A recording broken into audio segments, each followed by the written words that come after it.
Isang magandang hapon mga ka-TGP. Yan. Andito po tayo ngayon sa bundok ng Tralala. Ayan ang aking service. Nakita nyo oh. Ayan.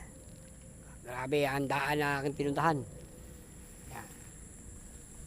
Dito ako lalabas.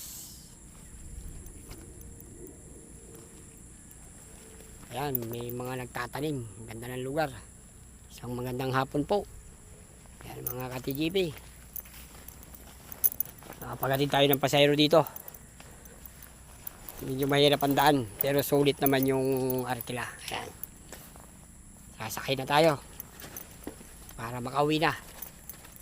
Oop, yeah. Okay, magandang hapon po.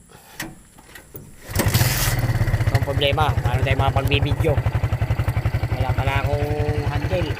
O yung gusto pong mag-sponsor sa akin ng ng lagay ng cellphone para makapag-vlog ako maayos. Shout out po sa iyo, kaibigan, kung sino ka man makapanood ang aking vlog.